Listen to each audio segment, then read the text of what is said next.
Seri Pelangi di Langit Singosari. Bara di atas Singgasana. Audiobook, novel silat. Cerita, Esa Mintarja. Bab 38. Sejenak kemudian maka latihan itu pun menjadi semakin sengit. Tohjaya pun kemudian terlempar beberapa langkah, hampir saja menimpa pengawalnya yang menyaksikan di pinggir arena. Terdengar Tohjaya merintih perlahan. Karena itu, maka dengan tergesa-gesa kedua pengawalnya mendekatinya. Dalam kesempatan itulah Tohjaya memberikan pesan kepada kedua pengawalnya. Ketika salah seorang dari mereka akan berpaling, Tohjaya mencegahnya. "Hus, jangan sampai orang itu mengetahui bahwa kita sudah melihatnya." Sejenak kemudian pelatihnya perlahan-lahan mendekatinya sambil bertanya. "Kenapa Tuanku Tohjaya?" Kedua pengawal itu tidak menyahut. "Ambillah air," perintah gurunya. "Baik, baik Tuan." Salah seorang pengawal Tohjaya itu pun segera meninggalkan arena. Ia mendapat pesan untuk menyampaikannya kepada prajurit pengawal Sri Rajasa, kemudian ia sendiri harus membunyikan tanda bahaya sebelum orang itu berhasil keluar dari istana. Tetapi Witantra tersenyum di dalam hati. Cerdik juga orang-orang itu, katanya kepada diri sendiri, karena ia mengerti bahwa kepergian prajurit itu pasti bukan untuk sekedar mengambil air. Dugaan Witantra memang segera ternyata. Prajurit yang menerima pesan itu segera memberanikan diri memasuki bangsal dan langsung mengetuk pintu Sri Rajasa. Ternyata Sri Rajasa memang belum tidur, meskipun sudah berada di pembaringannya. Hampir saja ia membentak karena prajurit itu sudah mengejutkannya. Namun karena prajurit itu berbisik, maka niatnya pun diurungkannya. "Ampun tuanku," bisik prajurit itu. Orang berkerudung hitam itu benar-benar kembali. Ia berada di longkangan belakang sekarang ini. Sri Rajasa segera meloncat berdiri. Dibenahinya pakaiannya sejenak. Kemudian dengan tergesa-gesa ia pun meloncat keluar dari biliknya. Namun pada saat itu, Witantra telah bergerak menjauh, sehingga guru Tohjaya itu mengira bahwa Witantra berniat untuk meninggalkan tempat itu. Karena itu, maka ia pun tidak ingin melepaskannya sambil menunggu Sri Rajasa. Dengan kecepatan yang luar biasa, maka ia pun segera meloncat langsung menyerang Witantra yang masih berdiri di atas dinding itu. Ia masih tetap menyangka bahwa Witantra tidak mengetahui bahwa ia sudah melihatnya. Tetapi benar-benar di luar dugaan pelatih Tohjaya itu. Ketika tangannya hampir menyentuh bayangan itu, tiba-tiba bayangan itu menghindar dan bahkan mendorongnya sekali. Dengan demikian maka pelatih Tohjaya itu justru terlempar dengan derasnya, terdorong oleh daya loncatnya sendiri ditambah oleh dorongan Witantra. Dengan derasnya pula ia terbanting di tanah di sebelah dinding yang cukup tinggi itu. Tohjaya yang menyaksikan hal itu terbelalak sejenak. Ia tidak menyangka bahwa gurunya dapat dengan mudahnya terperdaya. "Mungkin guru kurang berhati-hati," katanya di dalam hati. Dan agaknya Tohjaya pun tidak mau membiarkan bayangan itu pergi begitu saja. Karena itu, maka ia pun segera bangkit. Dengan senjata di tangan ia meloncat pula ke atas dinding beberapa langkah dari bayangan hitam itu. Kemudian dengan senjata di tangan ia siap untuk menyerang. Dalam pada itu, suara kentongan mulai bergema di halaman istana itu. Suara itu merayap dari gardu yang satu ke gardu yang lain, sehingga setiap orang yang ada di dalam halaman itu pun terbangun karenanya. Mahisa Agni yang belum tertidur menarik nafas dalam-dalam. Ia mencoba menekan kecemasannya. Sri Rajasa adalah seorang yang seakan-akan tidak dapat dinilai tingkat kemampuannya, karena ia seolah-olah dilahirkan menjadi seorang manusia yang ajaib. Namun demikian, Witantra yang sekarang pasti bukan Witantra yang dahulu pernah dikalahkannya. Ketika suara tanda bahaya itu sudah bergeletar memenuhi halaman istana, maka Mahisa Agni pun segera membenahi diri, bangkit dari pembaringannya dan dengan tergesa-gesa pergi ke gardu induk di sisi regol depan halaman istana. Hampir berbareng dengan kedatangannya adalah Anusapati dan Mahisa Wongateleng. "Orang itu kini tidak akan dapat lolos," berkata Panglima Pengawal. "Tuanku Sri Rajasa dan Tuan Mahisa Agni ada di istana." Mahisa Agni mengangguk-anggukan kepalanya, katanya kemudian. "Apakah pasukanmu sudah mengawasi setiap jengkal dinding istana?" "Mereka sudah menyebar. Aku harap mereka dapat menahan orang yang sombong itu untuk tetap berada di dalam, sehingga kita dapat menangkapnya." Mahisa Agni tidak menjawab. Tetapi kegelisahannya kadang-kadang masih menghentak-hentak dadanya. Aku akan mengelilingi halaman ini, berkata Mahisa Agni. Marilah, ikutlah aku. Panglima itu mengangguk-anggukan kepalanya. Kini ia tidak sendiri. Panglima dari kesatuan yang lain pun ada pula di gardu itu. Karena itu, maka diserahkannya pimpinan kepada seorang kawannya, dan ia sendiri mengikuti Mahisa Agni mengelilingi halaman istana. Agaknya Anusapati dan Mahisa Wongateleng pun tidak mau ketinggalan, sehingga sebuah kelompok kecil itu kemudian meninggalkan gardu induk. Dalam pada itu, selagi Tojaya menjulurkan pedangnya kepada bayangan hitam itu, ternyata suara tanda bahaya telah tersebar ke segenap sudut. Namun bayangan hitam itu tampaknya masih tetap tenang. Bahkan sambil tertawa pendek bayangan itu berkata, "Selamat malam Tuanku Tojaya. Hamba datang menghadap lagi.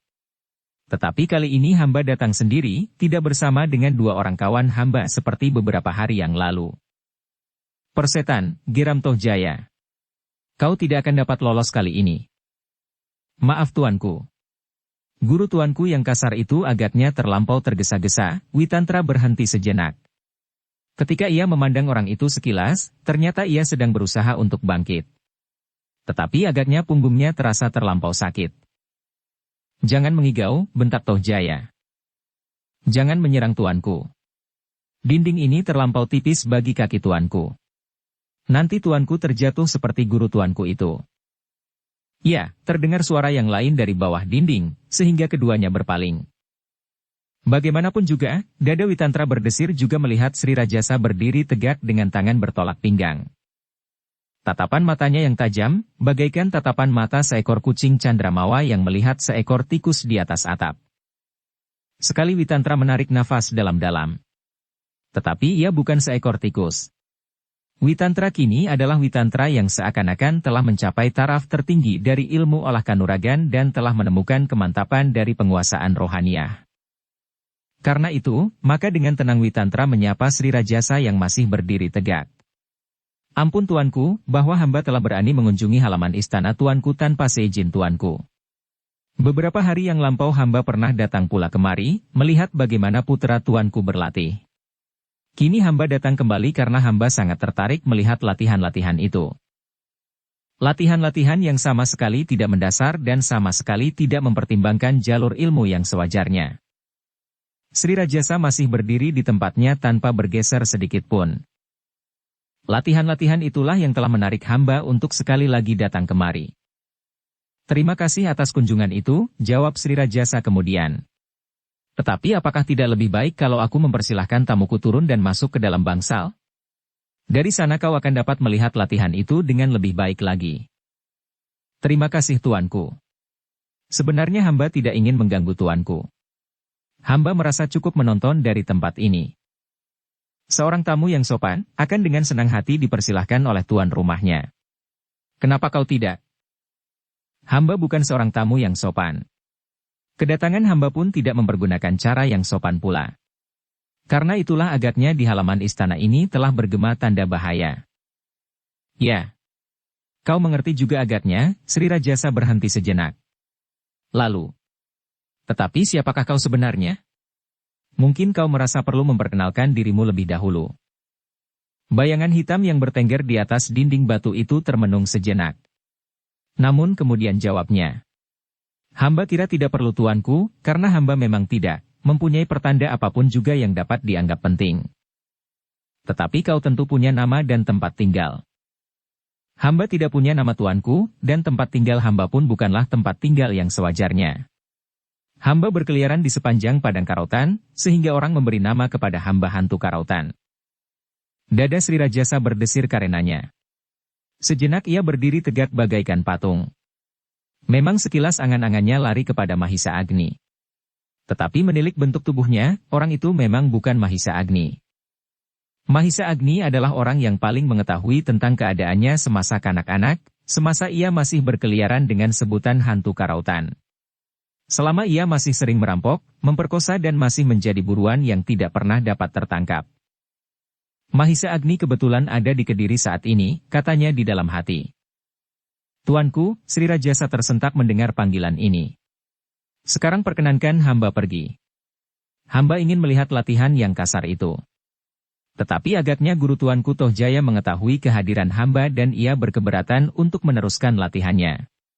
Bahkan dengan serta-merta ia mencoba menyerang hamba dan memaksa hamba membela diri. Kepada putra tuanku hamba sudah memperingatkan, agar tidak menyerang hamba di atas dinding batu yang sempit ini. Tentu, jawab Sri Rajasa. Tohjaya sebaiknya tidak menyerangmu, karena gurunya tidak berhasil menangkapmu. Apalagi muridnya, Sri Rajasa berhenti sejenak. Lalu, tetapi apakah kau keberatan kalau aku yang melakukannya? Tentu tuanku, hamba berkeberatan pula. Tuanku adalah seseorang yang tidak terkalahkan. Itulah keberatan hamba. Bagaimana kalau kau menyerah? Hamba juga berkeberatan. Baiklah. Sekarang aku akan membuat pertimbangan dari segi kepentinganku. Aku memerlukan kau. Witantra mengerutkan keningnya. Sudah sampai saatnya ia mempersiapkan diri. Ia sadar bahwa suara tanda bahaya itu sudah merata, dan kini setiap sudut dan setiap jengkal tanah sudah dijaga dengan rapat. Sudah waktunya aku melarikan diri, berkata Witantra. Tetapi ia tidak sempat merenung lebih lama. Tiba-tiba saja Sri Rajasa telah berada di atas dinding itu pula, di hadapan Tohjaya. Oh, desis orang berkerudung. Apakah tuanku juga ingin bermain-main? Sudahlah. Aku tahu bahwa kau ingin mencoba, apakah Sri Rajasa mampu menangkapmu? Ya tuanku. Tetapi hantu Karotan tidak pernah dapat tertangkap. Apakah tuanku percaya? Sri Rajasa mengangguk-anggukan kepalanya. Katanya, memang hantu Karotan tidak pernah dapat tertangkap, karena Sri Rajasa Batara Sang Amurwabumi belum pernah mencobanya. Tiba-tiba Witantra tertawa mendengar jawaban itu. Katanya, apakah sekarang Batara Sang Amurwabumi akan mencoba menangkapnya? Dada Sri Rajasa menjadi berdebar-debar. Tetapi ia menganggukkan kepalanya sambil berkata, ya. Witantra menarik nafas dalam-dalam. Dipandanginya mata Ken Arok yang masih saja tetap menyala seperti pertama-tama ia melihat. Baiklah tuanku. Kalau begitu, biarlah hamba mencoba melarikan diri, dan tuanku mencoba mengejarnya. Hamba tahu, istana ini sudah terkepung. Tetapi hamba pun tahu, bahwa hamba akan dapat meloloskan diri. Hanya Sri Rajasa Batara Sang Amurwabumi sajalah yang mungkin mengejarku. Itu pun baru suatu kemungkinan. Tetapi Sri Rajasa ternyata tidak membiarkan Witantra untuk melarikan diri. Tiba-tiba saja Sri Rajasa telah menyerangnya dengan garangnya. Dengan ilmu yang tidak dimengertinya sendiri, Sri Rajasa langsung berusaha melumpuhkan lawannya. Ternyata Witantra memang bukan Witantra yang dahulu. Agaknya setelah sekian lama ia menyepi, terbentuklah kekuatan ilmu yang ajaib dari dirinya, seperti luluhnya ilmu Gundala Sasra dan Kalabama di dalam diri Mahisa Agni, dibumbui oleh tata gerak yang cepat kekasar-kasaran yang ditemuinya di antara sarang Kebo Sindet dan Wong Sarimpat. Karena itu, maka sejenak kemudian terjadilah sebuah perkelahian yang sengit di atas dinding yang sempit. Benturan antara dua puncak ilmu yang dahsyat. Dalam pada itu para prajurit pun segera melihat apa yang terjadi, sehingga berlari-larian mereka pergi ke longkangan di belakang istana, termasuk Mahisa Agni dan Anusapati. Tetapi demikian mereka memasuki longkangan itu, maka Witantra pun segera meloncat ke dinding di sebelah pada batas silang dengan dinding yang langsung bertemu dengan dinding sekeliling halaman itu. Beberapa orang menjadi bingung karenanya. Mereka tidak dapat dengan mudah meloncat ke atas dinding yang sempit itu. Karena itu, beberapa orang menjadi termangu-mangu karenanya. Ketika Anusapati melihat Tohjaya ada di atas dinding itu, hampir saja ia menyusulnya meloncat pula. Tetapi Mahisa Agni sempat menggamitnya dan berbisik. Kau tidak mampu meloncat setinggi itu dengan begitu mudahnya. Oh, Anusapati mengangguk-anggukan kepalanya. Hampir saja ia melupakannya. Tinggallah di sini. Adalah janggal sekali kalau aku tetap berada di longkangan ini. Dalam pada itu, Mahisa Agni pun segera meloncat naik ke atas dinding itu pula. Sejenak ia mencari, namun segera dilihatnya dua buah bayangan yang sedang bertempur di atas dinding yang menyilang. Seperti bayangan hantu Mahisa Agni meluncur mendekati kedua orang yang sedang berkelahi di atas dinding batu. Tohjaya pun kemudian mengikutinya pula. Tetapi ia sama sekali tidak mampu berbuat seperti Mahisa Agni, sehingga terbersit di dalam hatinya. Paman Mahisa Agni memang luar biasa. Ia adalah satu-satunya orang yang dapat menyamai ayahanda di seluruh Singasari. Kalau saja Kakanda Anusapati bukan seorang pemalas. Ia mempunyai seorang paman yang luar biasa. Kalau aku menjadi Kakanda Anusapati, maka aku pasti akan berguru kepada Paman Mahisa Agni tanpa diketahui oleh orang lain. Sejenak kemudian maka Mahisa Agni pun sudah berhasil mendekati perkelahian itu. Namun ia justru menjadi termangu-mangu. Ia tahu benar bahwa orang berkerudung itu adalah Witantra. Tetapi kalau ia membiarkan Witantra itu lolos, maka pasti ada dugaan yang aneh dari Sri Rajasa, atau orang-orang yang menyaksikannya. Mahisa Agni yang kemudian berdiri membeku itu berusaha menemukan jalan. Bagaimana ia dapat melepaskan diri dari segala macam kecurigaan. Sementara itu, para prajurit Singasari telah berkumpul di bawah tempat perkelahian yang dahsyat itu. Semua mata memandang keduanya hampir tanpa berkedip. Sri Rajasa adalah seorang yang memiliki kemampuan yang luar biasa tanpa berguru kepada siapapun, sedang Witantra telah ditempa oleh keprihatinan yang sangat mendalam sampai ke dasar dadanya, setelah ia dikalahkan oleh Mahisa Agni di arena ketika ia berusaha membersihkan nama adik seperguruannya. Kebo Ijo, yang saat itu, ia yakin bahwa Kebo Ijo memang tidak bersalah. Dan demikianlah agatnya yang sebenarnya. Mahisa Agni itu pun kemudian menemukan akal pula. Ia sudah melihat beberapa pasang mata memandangnya dengan heran, karena ia masih belum berbuat apa-apa. Perlahan-lahan Mahisa Agni pun melangkah setapak demi setapak mendekat. Tampaklah ia menjadi ragu-ragu. Kadang-kadang ia ingin maju lagi, tetapi kadang-kadang ia bahkan surut selangkah. Tiba-tiba saja maka terdengar suaranya. "Tuanku, apakah hamba diperkenankan membantu tuanku menangkap orang itu?" Sejenak tidak ada jawaban. Namun kemudian terdengar suara Sri Rajasa menggeram. "Jangan sombong Agni. Kau sangka aku seorang diri tidak mampu menangkap orang ini?" "Ampun tuanku, maksud hamba, apakah hamba diperkenankan sekedar mencegatnya apabila ia berusaha melarikan diri? Aku dapat melakukannya sendiri. Tidak boleh seorang pun yang menggangguku." Mahisa Agni berdiri termangu-mangu. Tetapi ia kemudian menarik nafas. Dadanya menjadi lapang. Kini ia tidak akan disangka apapun juga oleh siapapun juga. Sebenarnya lah para prajurit, perwira dan para panglima yang menyaksikan perkelahian itu menganggukkan kepala mereka. Ternyata Mahisa Agni cukup bijaksana. Sebelum bertindak ia sudah bertindak dengan sangat berhati-hati. Ternyata Sri Rajasa sama sekali tidak ingin merasa terganggu, sehingga karena itu, maka Mahisa Agni tidak tergesa-gesa berbuat sesuatu yang dapat membuat Sri Rajasa menjadi justru marah kepadanya. Dengan demikian, maka tidak seorang pun yang mencoba mengganggu perkelahian itu. Dengan heran mereka hanya dapat menyaksikan. Tetapi yang lebih mengherankan lagi, bahwa ada juga seseorang yang berani bertempur melawan Sri Rajasa, Maharaja Singasari yang tidak terkalahkan. Bukan saja orang-orang yang menyaksikan perkelahian itu, tetapi Sri Rajasa sendiri menjadi heran. Ia belum pernah menjumpai seseorang yang memiliki kemampuan begitu tinggi dan bahkan dapat mengimbanginya. Ia pernah mengalahkan Maharaja di Kediri yang pilih tanding. Ia dapat menguasai seluruh kerajaan Singasari dan sekitarnya. Selain Mahisa Agni, menurut dugaannya, tidak ada orang yang dapat bertempur segarang itu. Karena itulah, maka kemarahan Ken Arok yang bergelar Sri Rajasa itu bagaikan membakar dadanya. Dengan sekuat tenaga ia mencoba menguasai lawannya. Tetapi usahanya itu tidak segera dapat berhasil. Namun dalam pada itu, sebenarnya lah bahwa Witantra menjadi berdebar-debar karenanya. Ternyata bahwa si Rajasa benar-benar seorang yang pilih tanding. Semakin lama semakin terasa pada Witantra, bahwa Ken Arok memang memiliki kekuatan yang tidak dimiliki oleh orang lain. Kekuatan yang tidak bersumber pada kekuatan yang dicapai dengan latihan yang betapapun beratnya. Kekuatan inilah yang membuatnya melampaui kemampuan manusia biasa, berkata Witantra di dalam hatinya. Dengan demikian maka Witantra yang telah menyepi bertahun-tahun dan mendekatkan diri dalam pencahariannya kepada Yang Maha Agung, sumber segala kekuatan, juga yang mengalir pada Sri Rajasa, dapat mencoba untuk menyesuaikan dirinya sebaiknya. Namun demikian ia sadar, sesadar-sadarnya, bahwa ia tidak boleh terlambat menghindarkan diri dari perkelahian itu. Dalam pada itu, Witantra pun berterima kasih pula kepada Mahisa Agni, yang telah menghindarkan dirinya dari kemungkinan lain.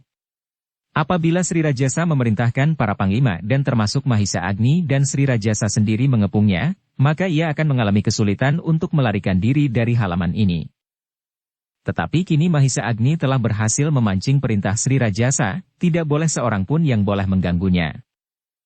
Betapapun besar kemampuan dan betapapun tinggi ilmunya, namun aku pasti masih berkesempatan untuk sekedar melarikan diri.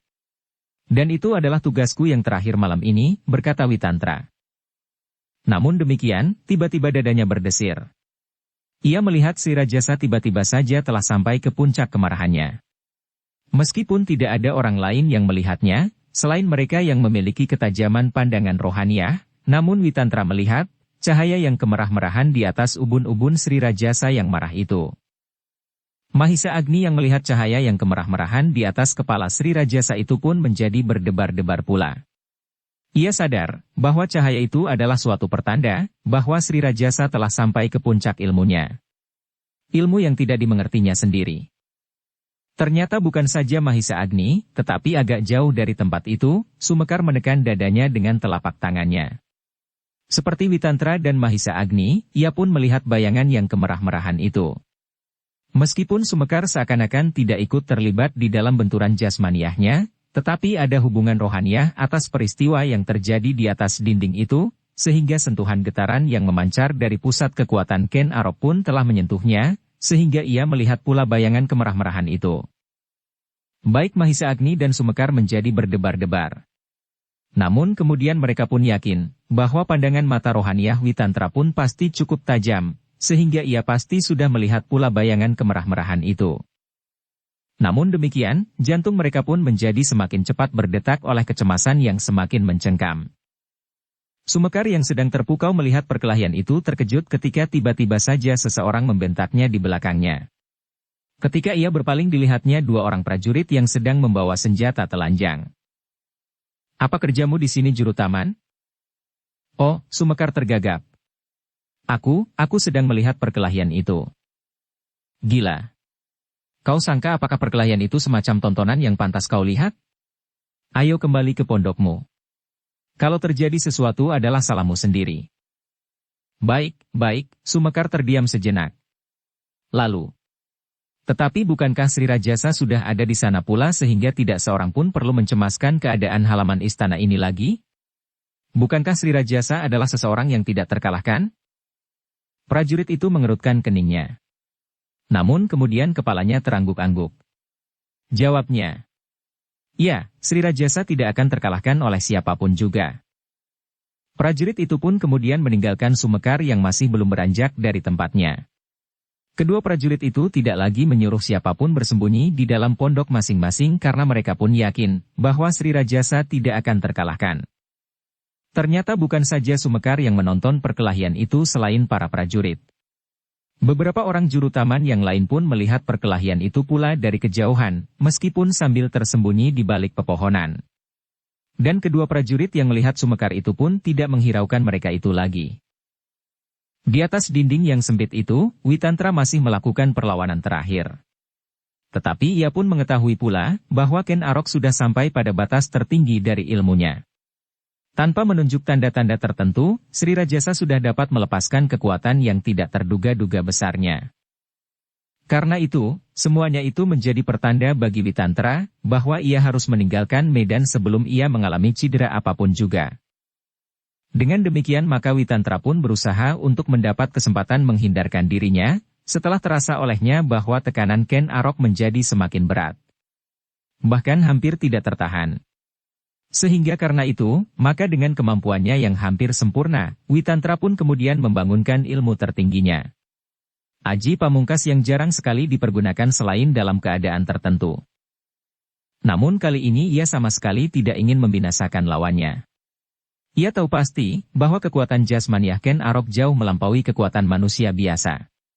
Karena itulah, meskipun ia tidak mempergunakan seluruh kekuatan Aji Pamungkasnya, namun ia mencoba melontarkannya juga, sekedar untuk mendapat kesempatan melarikan diri. Mahisa Agni yang sudah mengenal bentuk Aji Pamungkas itu menjadi berdebar-debar. Demikian juga Sumekar yang berada agak jauh daripadanya. Tanpa mereka sadari, mereka pun telah menahan nafas ketika mereka melihat Witantra mengangkat tangannya melepaskan kekuatan tertingginya, meskipun tidak dilontarkannya sepenuh tenaga. Ken Arok yang tidak mempelajari bentuk-bentuk ilmu kanuragan itu pun merasakannya pula, bahwa ia akan menghadapi suatu pukulan yang sangat dahsyat. Itulah sebabnya, maka ia pun mengerahkan daya tahan yang ada padanya, tanpa diketahuinya sendiri, bagaimana kekuatan itu dapat terbangun di dalam dirinya, seperti pada saat-saat ia menghadapi Maharaja di Kediri. Demikianlah. Maka sejenak kemudian telah terjadi benturan yang dahsyat di atas dinding batu di halaman istana itu, dinding yang menyekat bagian dari istana yang lama dengan halaman yang baru, yang dibangun karena hadirnya Ken Umang di dalam istana itu. Akibat dari benturan itu ternyata dahsyat pula. Witantra memang tidak mengerahkan segenap kemampuannya.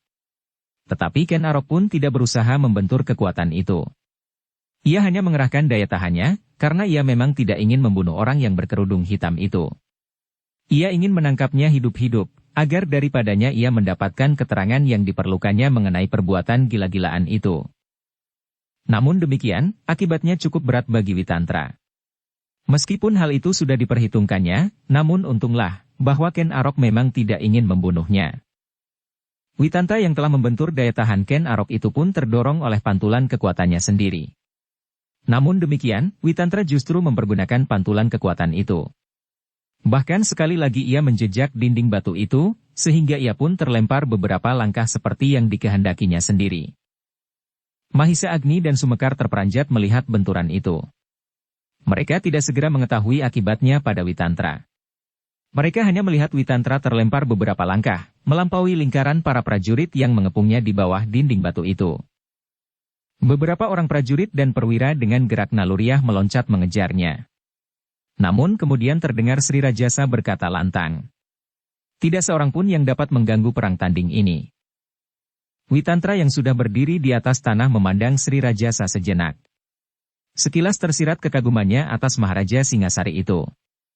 Namun kemudian terdengar suara tertawanya. Terima kasih tuanku. Namun agaknya hamba sudah cukup untuk hari ini. Hamba sudah dapat menjajagi kemampuan tuanku, Maharaja Singasari yang perkasa. Ken Arok yang bergelar Sri Rajasa Batara Sang Amurwa Bumi. Sri Rajasa tidak menjawab. Tetapi bagaikan terbang ia meloncat dari atas dinding batu itu ke arah Witantra. Adalah benar-benar di luar dugaan, bahwa Witantra sama sekali tidak menyambutnya. Namun bahkan seperti terbang pula ia meninggalkan arena perkelahian. Yang terdengar adalah suara tertawanya menggetarkan setiap dada orang yang mendengarnya. Heh, apakah kau akan lari? Teriak Sri Rajasa. Witantra tidak menyahut. Tetapi tubuhnya seperti terhembus angin malam yang kencang melintasi halaman dalam istana Singasari. Tetapi Sri Rajasa tidak membiarkannya.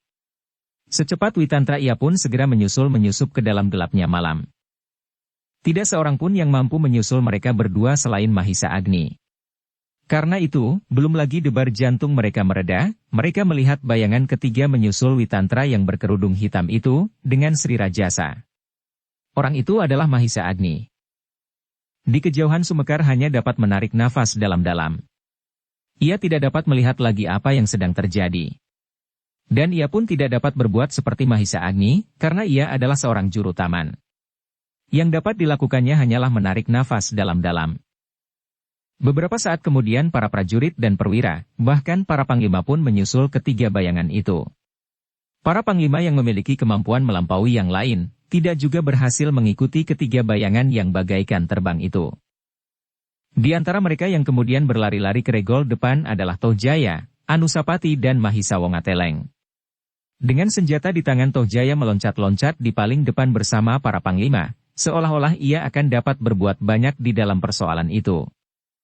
Namun demikian kelincahan Tohjaya pun telah menimbulkan kekaguman, bahwa tampaknya ia tidak kalah tangkas dari para perwira prajurit Singasari, dan hanya sedikit di bawah kemampuan para panglima. Tetapi mereka tidak lagi dapat menemukan ketiga bayangan yang seakan-akan telah menghilang. Para prajurit yang mengawasi dinding batu yang melingkari istana itu pun hanya sempat melihat tiga orang yang bagaikan terbang meloncati dinding dan kemudian hilang di dalam kegelapan sebelum para prajurit itu sempat menyapanya. Kemana mereka berkejaran, desis Panglima Pengawal. Tidak seorang pun yang dapat memberikan jawaban. Kita harus menyusulnya, berkata Tohjaya. Kemana, bertanya salah seorang perwira. Tohjaya menjadi termangu-mangu karenanya. Tanpa sesadarnya ia berpaling memandang Anusapati yang berada di tempat itu. Kita menunggu di sini, berkata Anusapati. Apa yang dapat kita lakukan di sini, bertanya Tohjaya. Kita menunggu di sini. Tetapi, apakah kita yakin bahwa tidak akan terjadi sesuatu atas Ayahanda Sri Rajasa? Paman Mahisa Agni ada besertanya. Juga Ayahanda Sri Rajasa sudah menjatuhkan perintah. Tidak seorang pun boleh mengganggunya. Tohjaya menjadi termangu-mangu sejenak. Tetapi ia pun kemudian berkata, kita akan mencarinya, lalu katanya kepada Panglima Pengawal. Siapkan pasukan. Kita akan menyusul. Kita tidak akan pergi kemanapun, potong Anusapati. Kita tetap berada di regol istana, siapa tahu, orang itu tidak sendiri. Kekosongan halaman istana ini akan sangat berbahaya. Anusapati berhenti sejenak. Lalu, kita percaya kepada kemampuan Ayahanda Sri Rajasa dan Paman Mahisa Agni. Dan kita tidak akan berani melanggar perintahnya. Tetapi Tohjaya merasa lebih mantap untuk membawa sepasukan prajurit pilihan keluar dari regol istana. Karena itu maka ia pun berkata pula. Kita tidak akan tinggal diam. Ikuti aku. Bawa pasukan pengawal pilihan. Panglima pengawal itu pun menjadi termangu-mangu. Namun, kemudian terdengar kata-kata Anusapati tegas. Dengar perintah putra mahkota. Kita tetap di sini. Tidak seorang pun yang akan pergi, seolah-olah kita tidak percaya kepada Ayahanda Sri Rajasa dan Pamanda Mahisa Agni. Dan tidak seorang pun yang boleh melanggar perintah Ayahanda Sri Rajasa, karena Ayahanda pasti tidak akan menjatuhkan perintah tanpa maksud dan pertimbangan. Terdengar Tohjaya menggeram. Ia tahu benar bahwa Sri Rajasa pasti tidak akan menganggapnya bersalah. Bahkan Ayahanda Sri Rajasa akan membenarkan sikapnya, apapun yang dilakukannya. Tetapi ia tidak dapat berbuat apapun juga di hadapan para prajurit Singasari, karena Anusapati menyebut dirinya sebagai putra mahkota. Setiap prajurit pasti akan mengerti makna dari sebutan itu, selagi Sri Rajasa sendiri tidak ada di tempat. Karena itu, Tohjaya hanya dapat menggeram sambil menghentakkan kakinya. Dipandanginya kedua pengawalnya yang berdiri di sampingnya. Namun tidak sepatah kata pun yang diucapkannya. Tetapi dengan demikian, semakin terasa olehnya, betapa besar arti kedudukan Anusapati. Betapa besar kekuasaan putra mahkota apabila diterapkan pada tempat yang sewajarnya. Kalau selama ini Anusapati seolah-olah tidak berarti sama sekali bagi Singasari, itu bukan karena kedudukan putra mahkota di Singasari sama sekali tidak berarti. Tetapi karena Anusapati selama ini tidak pernah berbuat apa-apa. Namun sekali ia menjatuhkan perintah atas nama putra mahkota, maka sadarlah setiap orang, terutama Tohjaya, bahwa sebenarnya lah Anusapati itu seorang putra mahkota. Kenapa Ayahanda mengambil Ibunda Ken Dedes sebagai seorang permaisuri? Kenapa bukan Ibunda Ken Umang? Ia menggeram di dalam hatinya. Tetapi Tohjaya tidak berwenang untuk melakukan perubahan itu. Ia hanya dapat menggeram dan marah-marah di dalam hatinya. Namun Anusapati tetap sebagai putra mahkota beserta semua hak yang ada padanya. Dalam pada itu, orang yang berkerudung hitam itu terus saja berlari di dalam kegelapan. Di belakangnya Sri Rajasa, Maharaja di Kediri yang merasa sangat terhina atas kehadiran orang itu di halaman istana masih saja mengejarnya. Beberapa langkah di belakang keduanya adalah Mahisa Agni yang selalu mengikuti Sri Rajasa. Ternyata bahwa Witantra benar-benar memiliki kemampuan berlari yang cukup cepat. Meskipun mereka sudah berkejaran di dalam gelapnya malam beberapa ratus langkah, namun tidak ada tanda-tanda bahwa Sri Rajasa akan dapat menangkapnya. Tuanku, tiba-tiba terdengar suara Mahisa Agni di belakangnya. Sri Rajasa yang darahnya masih mendidih itu tidak menghiraukannya, ia masih berlari dengan kemampuan yang luar biasa, mengikuti jejak Witantra. Tetapi Witantra mampu berlari lebih cepat. Pengecut, geram Sri Rajasa. Kenapa kau tidak berani bertempur sampai akhir? Orang berkerudung hitam itu tidak menjawab. Tetapi langkahnya menjadi semakin cepat. Tuanku, berkata Mahisa Agni. Kita tidak akan dapat mengejar terus. Berhentilah dan kembalilah, geram Sri Rajasa. Masalahnya bukan hamba. Tetapi tuanku. Kenapa dengan aku?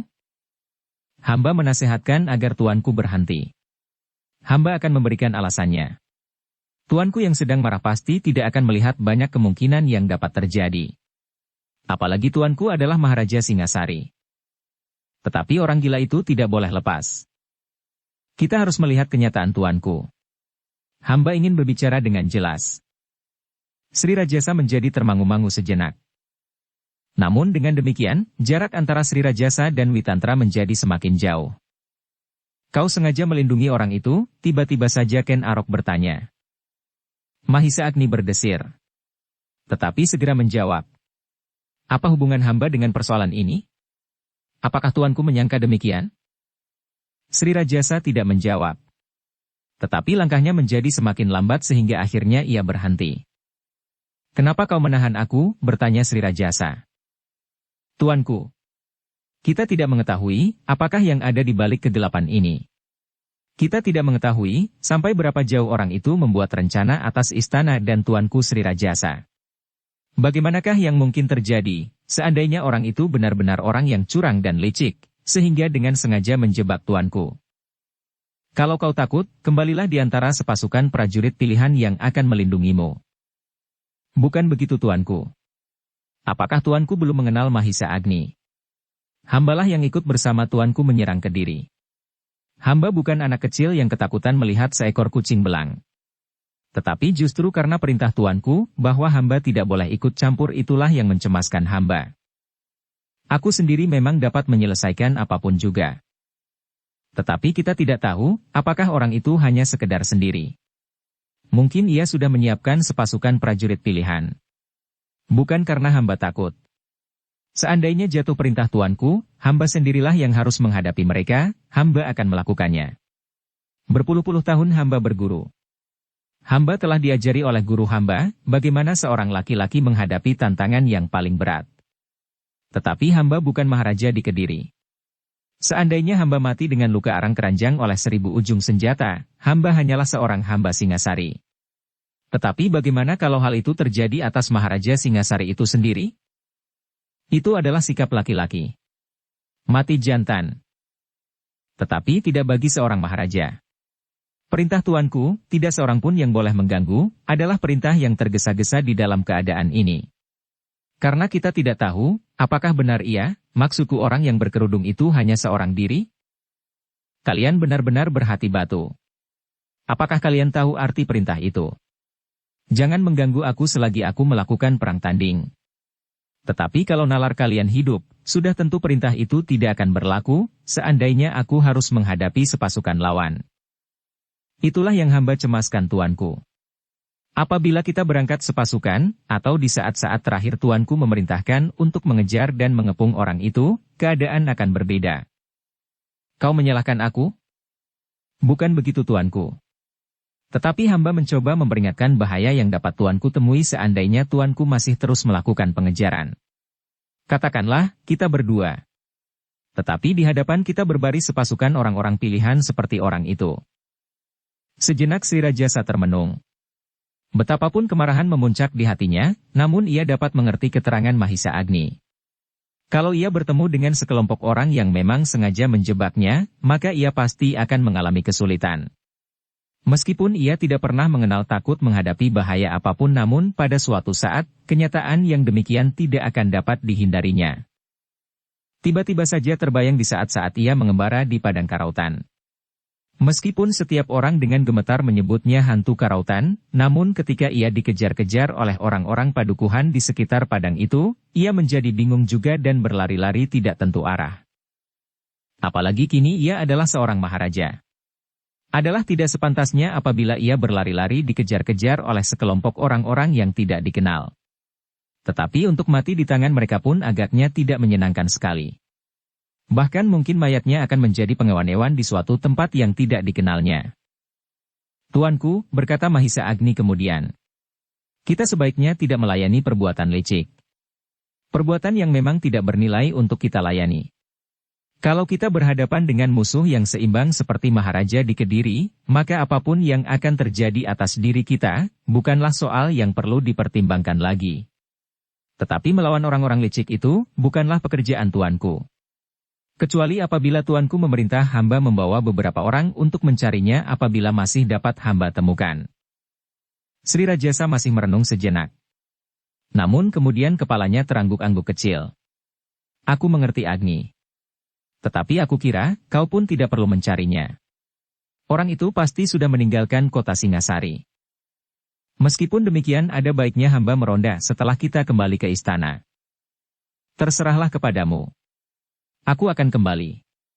Tetapi yang terjadi merupakan peringatan bagi kita, bahwa selama ini kita telah terbius oleh kemenangan-kemenangan yang pernah kita capai. Ternyata bahwa kita bukanlah orang yang paling kuat di Singasari. Di padesan-padesan masih tersembunyi pendeta-pendeta dan brahmana-brahmana yang bukan saja menekuni olah kerohanian, tetapi juga olah kanuragan seperti Empu Purwa di Panawijen Lama. Mahisa Agni mengangguk-anggukan kepalanya. Terserahlah kepadamu Agni, apakah kau akan meronda? Namun yang penting, pengamatan atas daerah Singasari ternyata penting untuk dilakukan secara terus-menerus dan teliti. Kita harus mengetahui, siapa sajakah yang ternyata memiliki kemampuan yang mengagumkan seperti orang berkerudung hitam itu. Sudah barang tentu, kalau orang-orang lain di istana ini tidak dapat berbuat apa-apa, selagi aku pergi berburu dan kau tidak ada di istana. Apalagi orang-orang berkerudung itu datang bertiga sekaligus. Mahisa Agni mengangguk-anggukan kepalanya. Tetapi ia tidak menjawab. Marilah kita kembali ke istana, berkata Sri Rajasa kemudian. Kita harus memberikan penjelasan kepada para prajurit, agar mereka mendapat gambaran yang sebenarnya, dan tidak menimbulkan berbagai macam ceritera yang kabur. Keduanya pun kemudian dengan tergesa-gesa berjalan kembali ke istana. Ternyata mereka telah jauh berlari mengejar orang yang berkerudung hitam itu melalui jalan-jalan kota dan celah-celah padukuhan. Ternyata baru kemudian keduanya melihat, bahwa hampir setiap gardu telah penuh dengan anak-anak muda yang meronda. Mereka pun agaknya mendengar tanda bahaya yang bergema di dalam istana. Di dalam keremangan malam Sri Rajasa dan Mahisa Agni terpaksa beberapa kali dihentikan oleh para peronda yang tidak segera mengenalnya. Siapa he? Bentak salah seorang anak muda. Kami prajurit pengawal. Dari mana atau kemana? Kami akan pergi ke istana. Tugas kami menggantikan para peronda di istana menjelang fajar. Apakah kalian tidak mendengar tanda bahaya? Ya.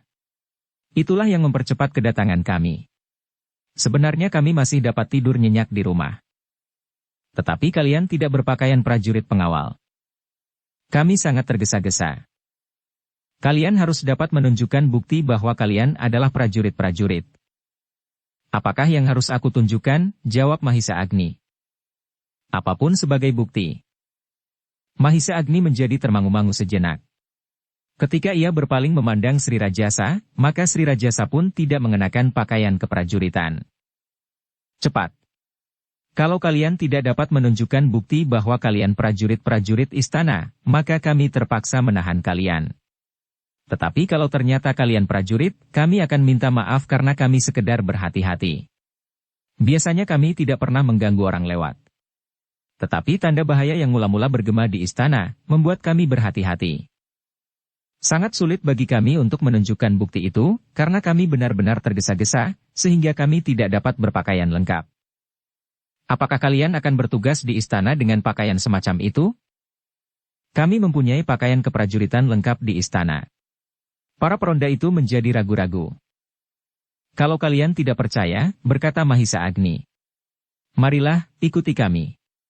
Bukankah regol istana sudah dekat? Para peronda itu berpikir sejenak. Kemudian salah seorang berkata, ikutilah. Dua orang. Berilah tanda kalau orang-orang itu mencurigakan. Beberapa puluh langkah kalian akan sampai di gardu berikutnya. Kedua orang yang ditunjuk itu mengangguk-anggukan kepalanya. Keduanya adalah anak-anak muda yang bertubuh tinggi dan bertangan kuat. Di lambung mereka tergantung pedang yang besar. Aku akan membawanya sampai ke regol istana, berkata salah seorang dari mereka. Kalau keduanya memang prajurit, keduanya pasti tidak akan berbuat apa-apa, sampai saatnya mereka berada di regol istana, dan kami akan minta maaf kepada mereka. Tetapi kalau keduanya ingin berbuat sesuatu, itu pertanda bahwa keduanya bukan prajurit yang sebenarnya. Kalau keduanya bukan prajurit, maka kami berdua akan menangkapnya. Baik Mahisa Agni maupun Sri Rajasa, merasa bangga juga di dalam hati. Ternyata bukan saja prajurit Singasari yang selalu bersiap menghadapi setiap kemungkinan, meskipun di masa damai, tetapi juga anak-anak muda di padukuhan-padukuhan. Baiklah, berkata Mahisa Agni kemudian. Kalian akan mengetahui tentang kami berdua apabila kami sudah sampai di regol istana. Mereka pun kemudian melanjutkan perjalanan. Di sepanjang jalan Mahisa Agni tidak lagi berbicara sesuatu, supaya tidak menimbulkan kesan yang aneh pada kedua anak-anak muda yang mengikutinya. Di gardu berikutnya, mereka pun terpaksa berhenti. Beberapa orang anak muda berloncatan dari gardu sambil menyapa. Siapa kalian? Dua orang anak muda yang mengawal Mahisa Agni dan Sri Rajasa maju beberapa langkah. Katanya, aku. Siapa yang dua itu? Tidak kami kenal. Kami akan membuktikannya, apakah benar keduanya prajurit istana. Apa katanya? Salah seorang dari kedua anak muda itu pun mengatakan pengakuan yang diucapkan oleh Mahisa Agni. Apakah kami perlu ikut? Terserahlah. Baik. Kami akan mengirimkan seorang untuk ikut serta membuktikan apakah keduanya memang prajurit pengawal. Mereka pun kemudian berjalan berlima. Mereka masih melalui dua buah gardu berikutnya, sebelum mereka sampai ke pinggir alun-alun Singasari. Sampai di sini, bertanya Mahisa Agni. Tidak. Kami akan membawa kalian sampai ke regol. Di sini kalian masih mempunyai kesempatan untuk pergi tidak ke regol istana. Mahisa Agni menarik nafas dalam-dalam. Katanya, baiklah. Tetapi apakah itu perlu sekali? Kalian dapat mengawasi dari kejauhan. Apakah kalian akan lari? Tidak. Tentu tidak. Kalau begitu, marilah. Mahisa Agni menarik nafas dalam-dalam. Sekilas dipandanginya wajah si Rajasa. Tetapi wajah itu sama sekali tidak menunjukkan kesan apapun, sehingga Mahisa Agni tidak dapat mengambil kesimpulan apa-apa daripadanya. Demikianlah maka mereka pun berjalan melintasi alun-alun pergi ke regol depan halaman istana. Dari kejauhan tampak obor yang menyala dengan terangnya. Bahkan sudah tampak pula beberapa orang prajurit yang bersiaga dengan senjata telanjang. Mereka pun telah bersiaga sepenuhnya, desis salah seorang dari ketiga orang yang mengantar Mahisa Agni dan Sri Rajasa itu. Tentu. Lihat, di gerbang depan pun para prajurit telah bersiaga, mereka berhenti sejenak. Lalu, agaknya para perwira ada juga di sana. Ya. Para perwira pasti sudah siap di sana. Kenapa kalian masih belum berada di sana bersama mereka? Kami terlambat. Apakah kalian benar-benar prajurit? Ya, kami benar-benar prajurit, jawab Mahisa Agni. Kami akan minta maaf. Tetapi kami ingin meyakinkan. Mahisa Agni tidak menjawab. Selangkah demi selangkah mereka pun menjadi semakin dekat pintu gerbang induk itu. Beberapa orang prajurit yang bertugas di luar gerbang pun segera melihat kehadiran mereka berlima. Dari kejauhan mereka tidak segera melihat siapa saja yang ada di antara mereka. Karena itu, mereka pun segera bersiaga. Keadaan yang tidak terduga-duga dapat saja terjadi, apalagi Sri Rajasa dan Mahisa Agni tidak berada di istana. Seperti yang dicemaskan oleh putra mahkota, selagi Sri Rajasa terpancing keluar, maka datanglah orang-orang yang sebenarnya ingin berbuat sesuatu di istana ini. Namun semakin dekat, para prajurit itu pun menjadi semakin jelas, siapakah yang berjalan di paling depan. Mereka adalah Sri Rajasa dan Mahisa Agni. Tetapi siapakah pengiringnya, bertanya para prajurit itu di dalam hatinya. Tetapi tidak seorang pun yang dapat menjawab. Bahkan mereka pun saling bertanya satu kepada yang lain. Anusapati dan Tohjaya yang segera diberitahu kehadiran Sri Rajasa itu pun kemudian menyambutnya di muka pintu. Di belakang keduanya Mahisa Wongateleng berdiri termangu-mangu. Dari kejauhan Mahisa Agni melihat ketiga putra Sri Rajasa itu. Tanpa sesadarnya ia pun berkata di dalam hati. Mahisa Wongateleng memang sudah menginjak masa dewasanya, meskipun belum sepenuhnya. Semakin dekat dengan regol depan itu, tiga orang yang mengantar Mahisa Agni dan Sri Rajasa menjadi semakin berdebar-debar. Tidak biasa seorang prajurit memasuki istana lewat regol ini. Biasanya mereka melalui regol samping. Meskipun demikian, mereka ingin juga membuktikan siapakah sebenarnya kedua orang ini. Sri Rajasa dan Mahisa Agni pun menjadi semakin dekat dengan regol istana. Sekali-sekali mereka berpaling, dan ketiga anak-anak muda itu pun masih mengikutinya. Apakah kalian akan singgah di rumah kami sebentar? Bertanya Mahisa Agni. Di mana rumahmu? Bertanya salah seorang dari mereka. Di situ. Di dalam halaman istana. Heh, sahut yang lain. Tadi kau berkata bahwa kau dengan tergesa-gesa pergi dari rumah ke istana karena tanda bahaya. Oh, iya. Tetapi aku juga mempunyai pondok di dalam. Bukankah aku berkata, bahwa aku akan berganti dengan pakaian keprajuritan setelah aku sampai di istana? Nah, apakah kalian ingin singgah? Ketiga anak-anak muda itu menjadi termangu-mangu. Semakin dekat dengan regol istana, maka wajah-wajah kedua orang yang mereka ikuti pun menjadi semakin jelas, oleh cahaya obor yang terang benderang di sisi gerbang. Dengan demikian maka kedua orang itu pun menjadi semakin nyata bagi anak-anak muda yang mengikutinya. Bahkan salah seorang dari mereka berbisik. Heh, aku pernah melihat kedua orang itu. Di mana? Aku lupa, di mana. Mungkin keduanya memang prajurit. Ketiganya mencoba mengingat-ingat, di mana mereka pernah melihat kedua orang yang diikutinya. Apalagi ketika wajah-wajah mereka menjadi semakin jelas, dan pakaian mereka yang agak. Demikianlah akhirnya mereka sampai di muka gerbang. Anusapati dan kedua adiknya pun segera menyongsongnya diikuti oleh beberapa orang perwira. Yang pertama-tama bertanya adalah Toh Jaya. Bagaimana dengan ayahanda? Sri Rajasa menggelengkan kepalanya. Jawabnya. Aku gagal. Toh Jaya tercenung sejenak. Demikian pula para perwira dan prajurit yang ada di gerbang itu.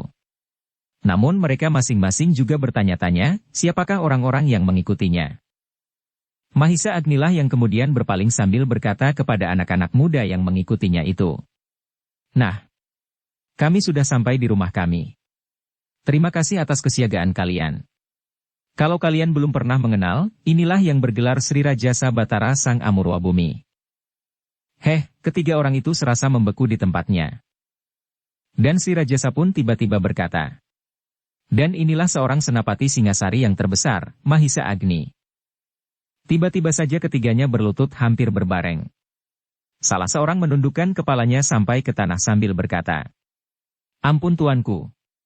Hamba tidak tahu, siapakah sebenarnya tuanku berdua ini. Pulanglah, kalian sudah melakukan tugas kalian dengan baik. Teruskan kesiagaan kalian menghadapi bahaya mendatang. Hamba tuanku. Tetapi hamba tidak tahu, bahwa yang lewat hanya berdua adalah tuanku. Sudahlah. Kau sudah melakukan tugasmu dengan baik. Ketiga orang itu pun kemudian mengundurkan diri dan kembali ke gardu mereka. Di sepanjang jalan tidak habis-habisnya mereka berbicara tentang kedua orang yang aneh itu. Aku tidak menyangka, bahwa Sri Rajasa berjalan hanya berdua saja justru ketika ada tanda bahaya, berkata yang seorang. Tidak ada orang yang akan menyangka demikian, sahut kawannya. Di gardu, mereka bercerita tidak habis-habisnya, apa yang mereka alami selama mereka mengikuti dua orang yang mereka anggap asing itu. Bersambung ke bab 39. Dukung kami dengan subscribe, follow, like, komen dan share. Terima kasih.